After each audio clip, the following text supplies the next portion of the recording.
So thank you, Senator Krueger. Appreciate that. But here we go.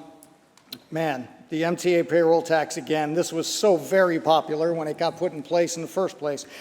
So the problem here is the governor has been out there pushing this like we're doing some sort of favors for smaller businesses.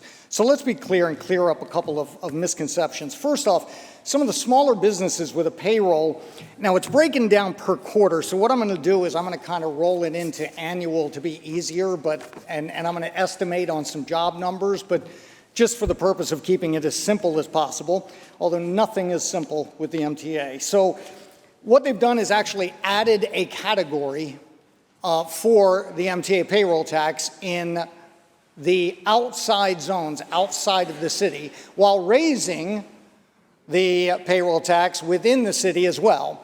Now, what they've done is they've taken, it used to be, and follow me here, a company with a payroll of about 1.25 million or more was paying at a rate of, I believe it was 0.11%.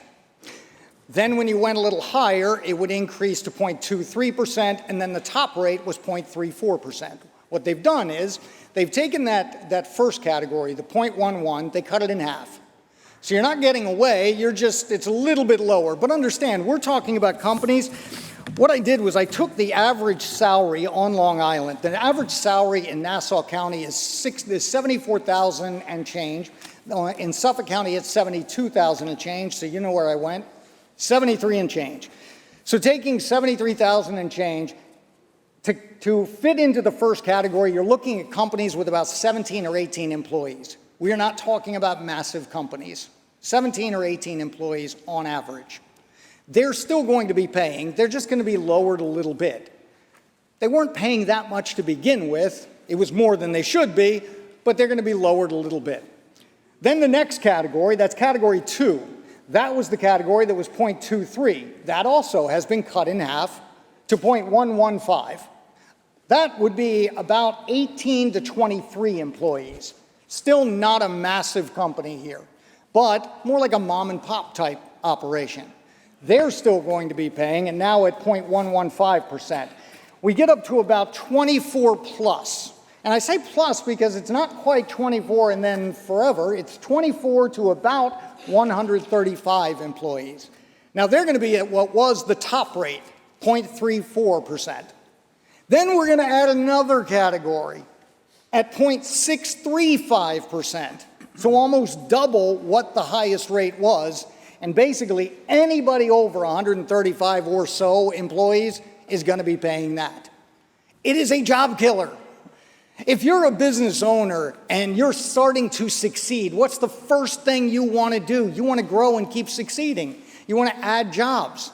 Now, somebody said to me earlier, well, we're just worried, you should be worried about Zone 2, right? That's where you live. Don't worry about Zone 1. That's the city. Who cares?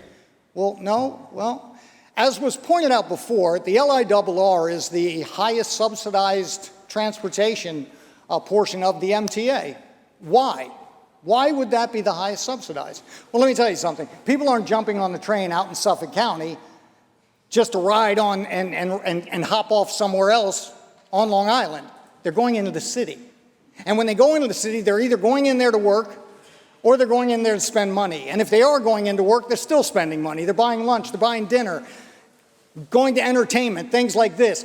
Why is the LIRR the highest subsidized? It's a business decision. You want to invest in there because you want to bring these people in so they bring their wallets and they spend their money.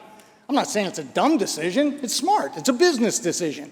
But please don't act like you're doing Long Island a favor. You're not.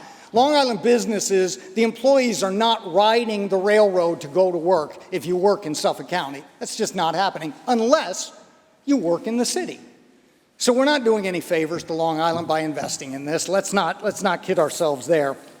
What we're doing, though, is we are hurting Long Island's businesses and those businesses in Suffolk County. But we're also hurting the employees because, as I said, these are the employees that are going into the city to go to work. Well, in the city, when we talk about the Zone 1, boy, they really hammered Zone 1. 2 years ago, for those that are in the city, 2 years ago, this body voted to increase the highest rate in Zone 1 And here we are 2 years later, back again to hammer them again. You really must not like business in New York City, I gotta tell you. Because that rate, the top rate now is gonna be 0.895%. So those big employers are getting hammered.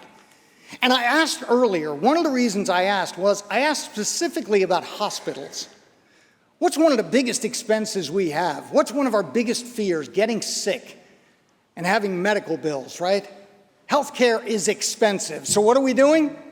We're hammering hospitals. We have a nursing shortage. What a great incentive to hire more nurses. The more you hire, the more taxes you're going to pay, and you're going to pay it at a massive rate. I've talked to some of the hospitals in my district, and what they were paying at what was the highest rate, hundreds of thousands of dollars. That could easily jump up to over $1 million, easy. And of course, every time a business gets hit with these expenses, who feels it? Every one of us, the consumers, because the only way they can make it back is to raise prices. I go back to that person that asked, why should we worry about the city and them raising it? Because it's going to get to a point where the city businesses are going to say it's just not worth it, and they're going to leave. And those employees that were riding the train in, they're now collecting unemployment. That's not smart. By the way, while I was calculating these up and I was running the numbers on the figures, I said, well, I was started at 73,000. And then I said, well, I really wasn't in the middle. Let me go to 73.5. I was amazed at what a big difference that made when you start getting up into the higher numbers. So when you get into the third or fourth category, where it's talking about more employees, one pay raise to a group of employees can put you over that mark and put you in a whole nother category and could cost the company thousands, tens of thousands, or in some cases, hundreds of thousands of dollars just for giving pay raises to hardworking employees. That's what we're doing. Well, now I want to look at the fact of where this money's going. Where's it going? We talked about the capital plan. First, all of this argument about congestion pricing, everybody's upset about it. I am too. But everybody was kind of led to believe, every story you read, they would talk about this new capital plan of $68.4 billion. And they said, well, we're short. We have to fund it. And everyone was led to believe that was what congestion pricing was going to do. No. In fact, as you just heard, not a penny of congestion pricing is going to that capital plan. You know where that money's going? Now and forever forward, for the next 20, 30 years, it's to pay off the bonds that they got for the 2020, 2024 capital plan. So we're actually putting congestion pricing in place to pay off debt. So how are we going to fund the $68.5 billion capital plan moving forward? You got it. Find a new way to raise revenue so we can get more debt. So if you think this MTA payroll tax might be temporary, no. The plan is to use this as an element to bond out. And then we're going to have to use this to pay off those bonds for 20 and 30 years. And what happens when some of those businesses do start leaving? You can bet your bottom dollar, if you have a dollar left, you can bet we're going to come back here again and raise those rates again and continue to chase more out of here. And again, it wouldn't be so bad. It wouldn't be so bad if you thought, well, that investment, that money we're spending is going for something really good. They're spending it wisely. They're doing a lot of good things with it. Okay. As I mentioned earlier, yesterday, I believe, well, I forgot I had 2 minutes to explain my vote and got cut off. So for an MTA that is so desperate for money, year after year they come back. Let's talk about fare and toll evasion. I brought up the number that in 2017 they lost $150 million to toll and fare evasion. Well, again, if you're hurting for money, that's a pretty good amount. You should probably find a way to solve that problem and collect the money that should be coming to you. Again, they're not asking for anything extra. This is just collecting the money you're supposed to be getting for the service you're providing. That sounds pretty darn simple. Most businesses do it well. Well, not the MTA, because the very next year, that number almost doubled. $290 million the very next year. And you think, surely the alarm bells went off now. Surely they got the message. We're hemorrhaging money here. And yet we keep coming back to the taxpayers and everybody else asking for more. We'll fix the problem. The very next year, 2019, they lost $525 million to toll and fare evasion. Well, that's when the pandemic hit, so it steadied out for the next couple of years. It was 525 again the next year and around 500 million.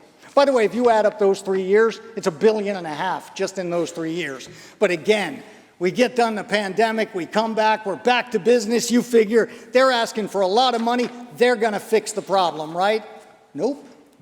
Still doesn't happen. Still doesn't happen. The next year, 700 million, and the last year we reported, let me go back, because I mentioned 2 years ago, this body voted to raise the MTA payroll tax for the city businesses. Well, as part of that deal, we said, well, if we're going to do that, the MTA's got to step up. You got to clean up your fiscal backyard. We want to see $600 million in savings.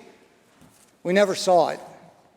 What we did see was they went from 700 million to 800 million in lost revenue from toll and fare evasion. They also saw a record amount of overtime at $1.42 billion. They're going the wrong direction, folks. There's no accountability, no responsibility here. All they do is come back and ask for more. They don't clean up anything. So I said, where are they spending this money? Well, let's take a look. The MTA spent over $900 million in consultant costs for the 2nd Avenue subway. Now, the first phase of the 2nd Avenue subway cost $2.6 billion per mile. If you add up the Madrid subway, the Paris subway, and the London subway extensions, lumped them together, it doesn't equal half of what the MTA spent there. So again, you think they're going to get that under control, right? Think again. The second phase of the 2nd Avenue subway is going to cost $4.3 billion per mile. It just never ends, folks. Just spending like it's water, man. They don't care because we'll just come back and ask for more. New staircase and entryway at Times Square subway station cost the MTA $30 million. The MTA installed 910 cameras in 32 subway stations to make it safer, right? Sorry, I had to laugh at that one. That cost $21.3 million. That comes to $23,000 per camera. I can get a Ring camera and do better than that. The MTA spent over $650 million on security camera projects since 2002. These are just some of the reckless spending. It can go on and on. If you want to, well, I'm kind of a geek, I guess, a policy geek. I get amused by looking up these audits, some of the audits that the comptroller's done on the MTA, because, man, it'll blow your mind. Every one of them, you find millions and millions. Back in 2009, when they first put the first MTA payroll tax in place, because they needed money so desperately, the LIRR forgot to charge advertisers for all the billboards along the Long Island Railroad to the extent of, I believe it was, what was it, $8 million, I believe it was. They forgot to charge them. Again, this is an authority that needs money desperately. I think you're getting the hint here. Before we shell out more, before we chase the jobs away, before we hammer the entrepreneurs and the business people that just want to earn a living, before we do that, let's demand, not ask, demand that they clean up their own fiscal backyard.